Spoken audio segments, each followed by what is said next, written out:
अस्सलामु अलैकुम वरहमतुल्लाहि वबरकातुहू। फ़िक़्ह की किताब में मैं किताबुज़ ज़कात पढ़ा रहा था, तो एक बहस आई कि ज़कात शुरू करने से पहले उसकी कुछ अहमियत के बारे में जो है वो बयान कर दिया जाए। तो मैंने उसके लिए अलग से ये वीडियो बना दिया है, जो फ़िक़्ह की किताब से अलग हट करके सिर्फ ज़कात के मुतालिक कुछ बातें जो है वो बयान इसमें की जाएंगी। ज़कात के मसाइल नहीं बल्कि ज़कात की जो अहमियत है उसको बयान किया जाएगा। सबसे पहले हमको ये समझना पड़ेगा कि ज़कात एक इबादत है, एक बहुत अहम इबादत है, लेकिन जहाँ ज़कात एक इबादत की हैसियत रखती है, वहीं ज़कात जो है वो एक माशी निज़ाम भी है।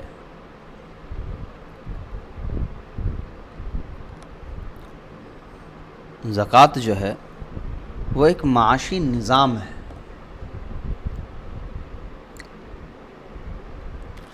ज़कात के बारे में आम तौर पर हम ये समझते हैं कि अपने माल का कुछ हिस्सा अगर ज़ायद है तो हम दे दें, लेकिन अगर ज़रा सा उसकी गहराई में अगर हम उतरे, जो मौजूदा ज़माने की जो सूदी निज़ाम है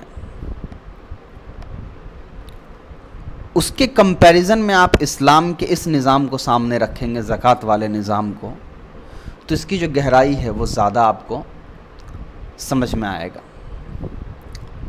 मिसाल के तौर पे मैं यहाँ कुछ छोटा सा कैलकुलेशन करने की कोशिश करता हूँ, उससे समझ में आ जाएगा। फ़र्ज़ कीजिए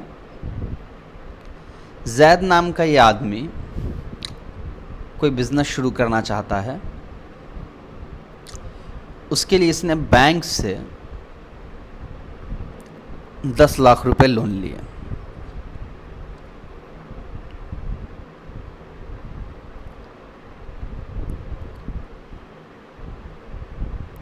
$10 लाख रुपए लोन लिए। इस बैंक ने उस ज़ैद को या इस आदमी को जो रकम अदा की है 10 लाख रुपए, उसने 15% के हिसाब से 5 साल के लिए ये लोन उसको दिया है इसको। तो 10 लाख का 15% तकरीबन जो है वो 4,20,000 से 35 लाख जाता है। मैं अप्रॉक्स बता रहा हूँ, मैंने कोई कैलकुलेशन अभी नहीं किया है इसका। तो तकरीबन 4-4.5 लाख जो है वो रुपए जाते हैं।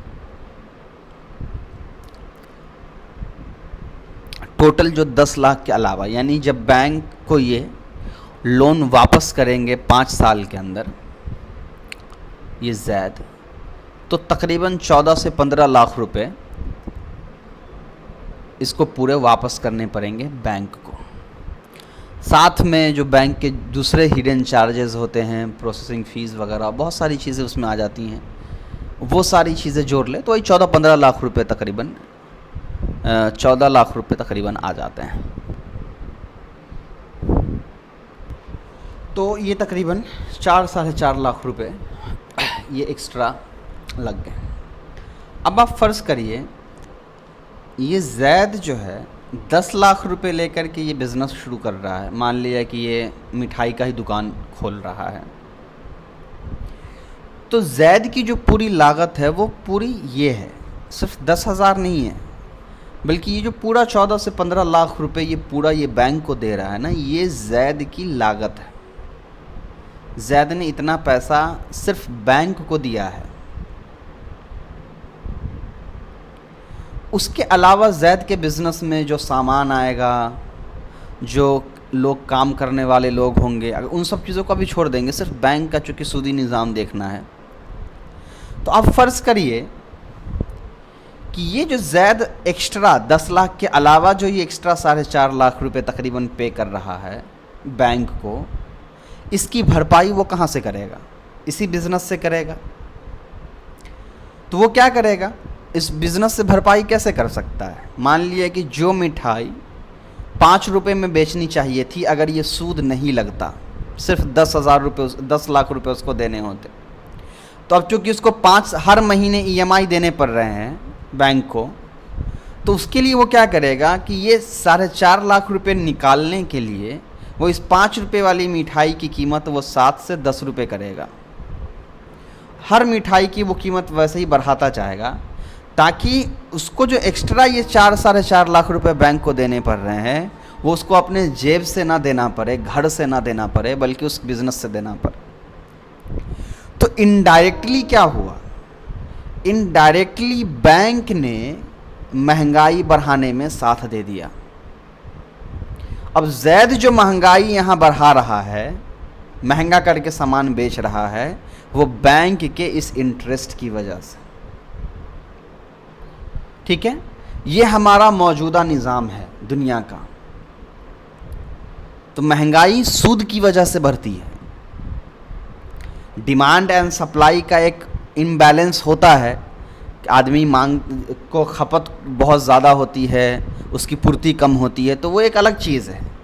लेकिन यहाँ जो अभी दाम बढ़ा रहा है ज़ैद अपने सामान मिठाई पर, उसकी पूरी जो वजह है वो सिर्फ यही है कि वो इस एक्स्ट्रा जो पैसे जो है 4.5 लाख रुपए वो बैंक को देना है, उसकी वजह से ये बढ़ा रहा है। पहली बात। अब आप आइए इस्लामी निज़ाम पर।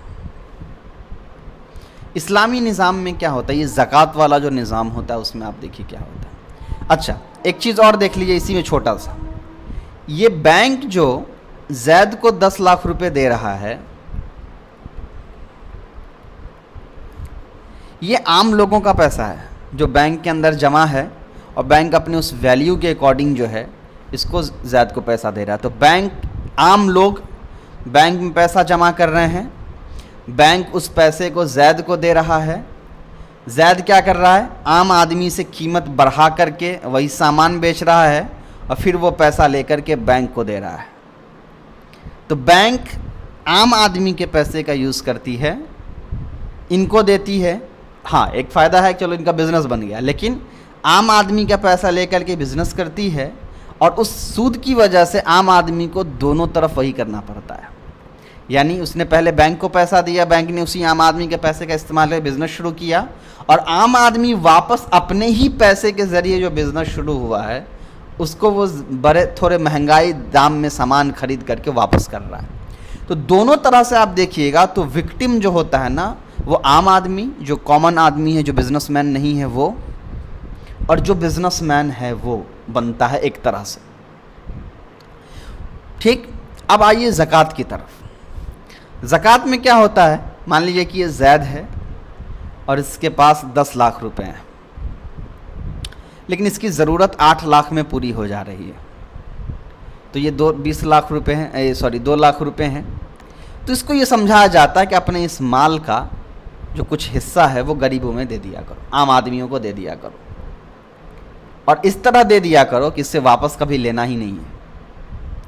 तो अगर आसान अंदाज में मैं समझाऊं कि मौजूदा ज़माने का जो निज़ाम है और ज़कात का जो निज़ाम है, तो वो यही है। मौजूदा ज़माने का मिसाल ये है कि गरीब आदमी से पैसा लिया जाता है और अमीर आदमी को वो पैसा फराहम कर दिया जाता है। तो गरीब आदमी और गरीब होता चला जाता है, और अमीर आदमी उसी पैसे से और अमीर होता चला जाता है।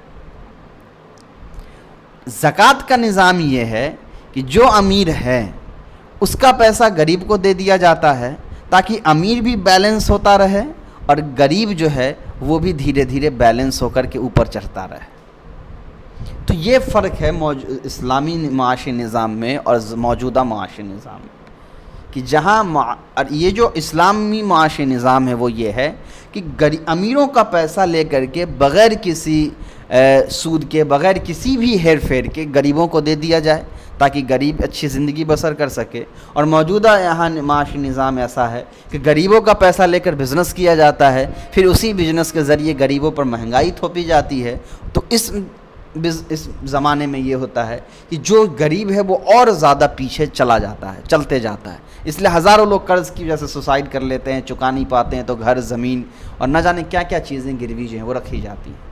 तो ज़कात के इस निज़ाम को समझेंगे तब जाके ज़कात की असल हकीकत और अहमियत हमको समझ में आएगी, कि ज़कात के मुतालिक जो मसाइल बयान किए जाते हैं कि कितना देना है, कब देना है, कहाँ देना है, ज़्यादा से ज़्यादा देना है, किन को देना है, ये सारी चीज़ें फिर हमको क्रिस्टल क्लियर समझ में आने लगती। उम्मीद है कि मैं अपने इन दोनों सिस्टम को समझा होगा।